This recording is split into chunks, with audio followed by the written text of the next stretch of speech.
안녕하세요. 저는 프랑스에서 의류업에 종사하는 라파엘이라고 합니다. 저희 회사는 아직까지 규모가 그렇게 크지가 않아 한 번에 많은 사람이 휴가를 갈 수 없었고 몇 명씩 돌아가면서 휴가를 가는데 이번에 저의 차례가 왔습니다. 저는 이 날만을 기다리면서 반년 전부터 휴가 때 어디에 가서 무엇을 할지 계획을 세웠는데 지난해에는 미국을 다녀왔기 때문에 올해는 아시아 쪽이 좋겠다 싶어 찾아보다가 가장 먼저 떠오른 곳은 일본이었습니다. 그런데 지난해에 제가 휴가를 보내다가 회사에 급한 일이 생겨 어쩔 수 없이 일정보다 빠르게 회사에 복귀해야 했습니다. 그래서 이번에 지난번 가지 못했던 휴가와 보너스로 며칠을 더 받아 총 한 달간의 시간이 저에게 주어졌어요. 그렇다 보니 한 달 내내 일본에만 있기가 너무 아쉬워 한 곳을 더 정하기로 했는데 주변에서 한국에 갔다 왔는데 어쩌고 저쩌고 하면서 많이들 이야기하시길래 저도 한국이라는 나라가 궁금해져서 여행을 계획했고 일본에서 2주, 한국에서 2주를 머물기로 결정을 하고 계획을 세웠습니다. 지난해 미국에서 잘 모르고 호텔을 예약하려고 했다가 기간이 길다 보니 비용 부담이 너무 커서 결국 쉐어하우스로 결정을 했었거든요. 이번 여행 역시 마찬가지로 호텔을 하기엔 비용 부담이 클 거라 생각하고 일본과 한국에서 모두 쉐어하우스에 지내기로 결정을 했습니다. 이미 오래전부터 계획한 여행이다 보니 어디를 여행할 것인지 동선을 미리 짜고 그거에 맞춰서 숙소도 체크해놨어요. 하지만 여행에 늘 변수가 존재하기 때문에 저는 재빠르게 그 변수를 제거하기 위해서 각각의 쉐어하우스의 에어비앤비를 통해서 날짜별로 재빠르게 예약을 했습니다. 숙소 예약까지 마친 저는 뭔가 이번 여행 순조로울 것 같다고 예상을 했죠. 뒤에 있을 일은 정말 꿈에도 모른 채 말입니다. 그렇게 저는 하루가 1년 같은 일주일을 보내고 여행 가는 날이 됐고 샤를드골 공항에서 비행기를 타고 12시간이 넘는 비행 끝에 오사카 간사이 국제공항에 내릴 수 있었는데요. 그렇게 공항에 도착했을 때만 하더라도 저는 너무 설레는 마음이 가득했고 역시 일본의 두 번째 도시라고 불리는 오사카다 보니까 공항은 굉장히 쾌적하고 뭔가 해외여행을 갔을 때 느끼는 다른 공기 냄새를 맡을 수 있었습니다. 그러나 공항에서부터 뭔가 불길한 예감이 들었어요. 물론 일본의 날씨도 체크해서 두꺼운 겨울옷을 챙겨오긴 했지만 제가 생각했던 것보다 더 쌀쌀한 느낌이 들더라고요. 공항은 넓고 쾌적하긴 하지만 뭔가 공기가 차가운 느낌이 들기 시작했습니다. 추운 나라고 이제 막 비행기에서 내렸으니 그럴 수도 있겠다 싶었어요. 그런데 안 그래도 추운 날씨인데 일본에 느려 터진 유행정 때문인지 입국 수속을 하는 데만 1시간을 허비했습니다. 분명히 제가 일본에 오기 전 프랑스에서 조사한 바에 따르면 요즘은 일본 공항의 행정 또한 온라인으로 하기 때문에 아주 간편하고 20분 내외로 절차를 모두 끝낼 수 있을 거라고 했는데 자신들도 매뉴얼을 덜 익혔는지 제대로 이루어지지 않으며 결국은 온라인과 수기를 번갈아 가면서 하는 거 아니겠어요? 결국 1시간 넘게 걸려 겨우겨우 입국 수속을 밟을 수 있었고 저는 너무 지치고 또 추운 날씨 탓에 빠르게 숙소로 가서 짐을 풀고 맛있는 거 한 끼만 먹고 오늘은 푹 쉬고 생각 하나만 가지고 가까이 있는 직원에게 번역 앱으로 물어물어 라피트 타는 곳까지 안내를 받아 다행히 지하철을 시간 맞춰서 탈 수 있었습니다. 라피트는 꽤나 비싼 전철인 걸로 아는데 날씨가 이렇게 추운데도 불구하고 히터를 틀어주지 않는 거였어요. 그래서 남바역까지 가는 30분 동안 추위에 떨 수밖에 없었습니다. 물론 그때까지만 하더라도 일본인들이 체감하는 날씨와 저 멀리 프랑스에서 온 내가 체감하는 기온의 차이는 다를 수 있기 때문에 그럴 수 있겠다 생각을 했습니다. 그런데 전철만 그런 게 아니었어요. 저는 숙소에 도착해 주인에게 연락을 하니 주인은 분명 제가 공항에서 연락했음에도 불구하고 잠시 기다리라고 하면서 출발하겠다고 말하며 무려 20분 동안 저를 밖에서 기다리게 했습니다. 심지어 주인은 그렇게 늦게 와서는 저에게 별 다른 주의사항을 전해주지 않았고 열쇠만 전해주고 다시 돌아갔는데 그때부터 기분이 좋지 않기 시작하더군요. 아무튼 배가 고프기도 하고 시간도 마침 저녁 시간이기도 하고 저는 대충 짐은 내일 풀자 생각하고 거리로 나가 제가 미리 알아둔 신사이바시 거리에 있는 라멘집으로 향했습니다. 꽤 유명한 라멘집이라 밖에서 몇 분을 대기해야 했는데 그때 주변 사람들의 옷차림을 보면 다들 꽤나 두꺼운 옷을 입고 있었어요. 이렇게 일본 사람들도 두꺼운 옷을 입고 있으니 가게로 들어가면 당연히 따뜻한 온기가 가득할 거라 생각했고 제 차례가 되어 들어가 자판기로 라멘을 주문했더니 역시 다행히게도 가게는 온기가 가득한 것처럼 느껴졌는데 그것은 제 착각이었습니다. 가게에서 온기가 느껴지는 거라곤 갓 삶아 나온 뜨끈한 라멘밖에 없었어요.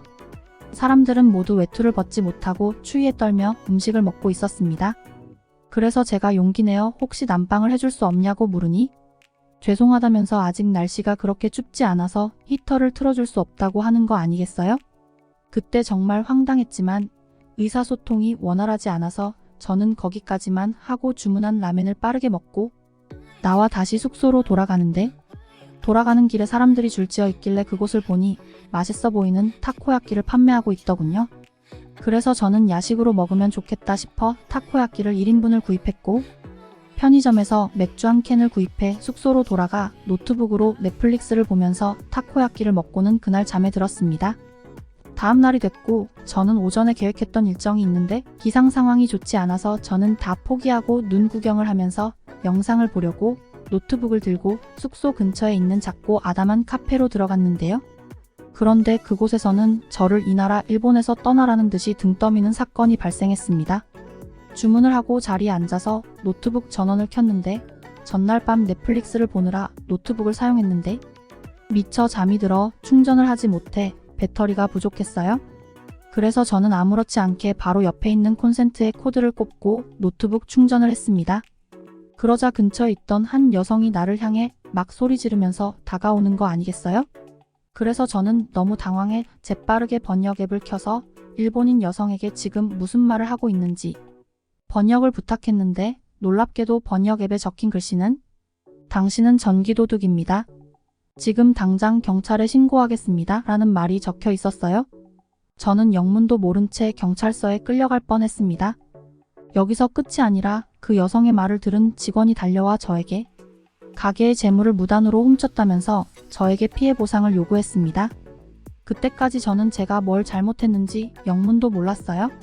그래서 저는 직원에게 다시 한번 번역을 부탁하며 휴대폰을 내밀었고 이후 직원이 보여준 번역 앱에는 당신이 지금 이곳에 콘센트를 무단으로 연결했고 지금 이 가게의 전기를 무단으로 훔쳐 사용하고 있으니 피해 보상을 하든지 그게 아니라면 경찰에 신고하겠습니다. 라는 말이 적혀 있었습니다. 너무 황당해 당장 콘센트를 뽑았지만 직원은 계속해서 저에게 피해 보상을 요구했어요. 제가 어떻게 해야 하는지 모르니 1,000엔을 내라고 하는 거 있죠? 제가 사용한 전기료는 아무리 비싸도 10엔이 넘지 않을 것 같은데 직원은 합의금으로 1,000엔을 물어내라고 하니 정말 황당했습니다. 하지만 그때까지도 직원은 계속해서 제 옆에서 1,000엔이 아니면 당장 경찰에 신고하겠다고 저를 협박했어요. 너무 억울하고 분하지만 저는 타국에서 일을 만들고 싶지 않아서 합의금으로 1,000엔을 쥐어주고는 카페를 나왔습니다. 일본에 온 지 이제 고작 2일차인데 융통성도 없고 배려심도 없고 하다못해 이런 협박까지 당하니 일본이 너무 싫어져 당장에 일본을 떠나기로 마음먹었습니다. 저는 그 길로 곧장 쉐어하우스 주인에게 연락을 취했고 사정이 있어 일본을 떠나게 됐다고 말하니 전액 환불은 불가하고 50%만 환불받기로 하고 한국행 비행기 티켓을 교환할 수 있는지 항공사에 물으니 다행히 내일 일찍이 티켓이 있으니 현재 예매한 티켓을 취소하고 교환을 해주겠다고 하는 거 있죠? 일본과 달리 한국은 가보지 않고 이렇게 전화통화만으로도 융통성이 느껴져 왠지 설레긴 했지만 일본에서 이렇게 당한 것처럼 한국에서도 그럴 수 있고 또 한국과 일본은 같은 아시아 문화에다가 지리적으로 가장 가까운 나라이니 크게 다르지 않을 수도 있겠다는 불신에 설레는 마음을 가라앉혔습니다.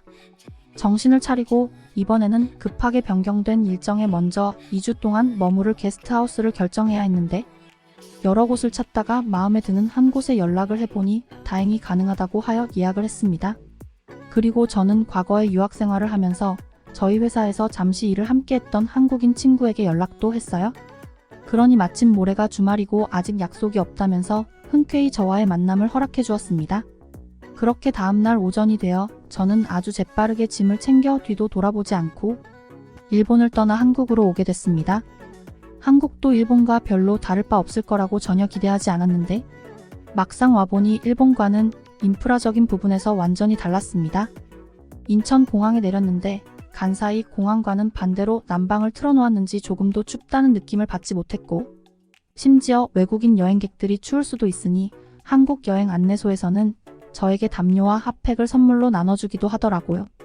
심지어 한국은 표지판이 얼마나 친절하게 잘 되어 있던지 직원에게 굳이 묻지 않아도 쉽게 지하철역을 찾을 수 있더군요.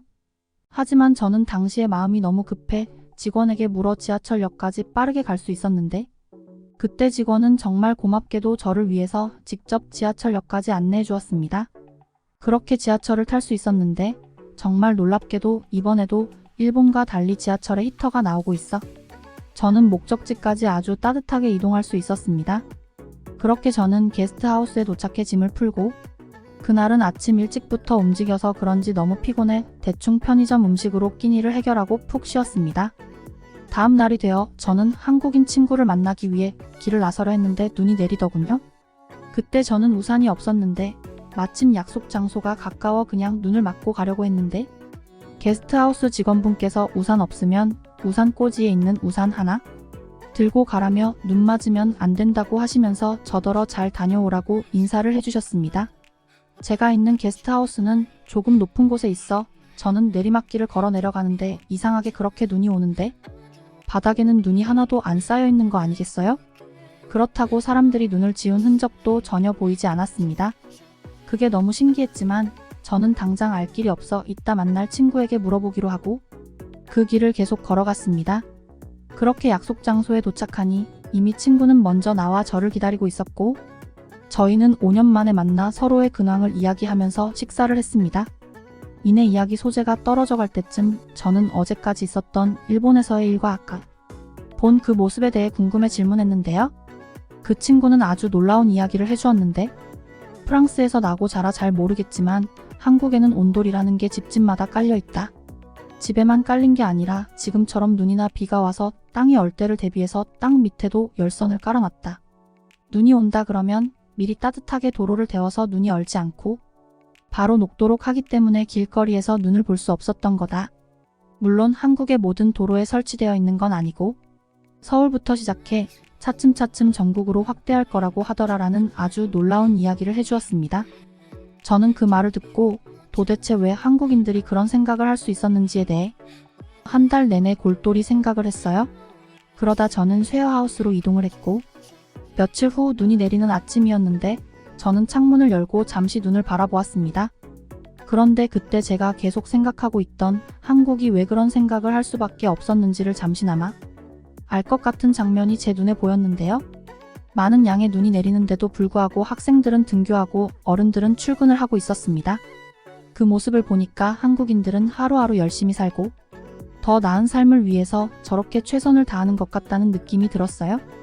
프랑스 사람들이라면 이렇게 눈이 내리면 일을 하지 않겠다고 파업을 하는데 한국인들은 그게 아니라 평소와 다름없이 출근을 하는데 그때마다 불편했던 것들을 다시 반복하지 않게끔 하기 위해 생각하다 보니 이런 결과를 만들어낼 수 있었던 게 아닌가 하는 게 제가 내린 결론입니다. 그렇게 생각하니까 제 눈에는 프랑스보다 진정한 선진국은 오히려 한국이 아닌가 싶더군요. 그러면서 지난날의 저를 반성하게 되었고 앞으로는 한국인들처럼 좀 더 부지런하게 살면서 내 미래를 생각할 수 있으면 좋겠다 싶더군요.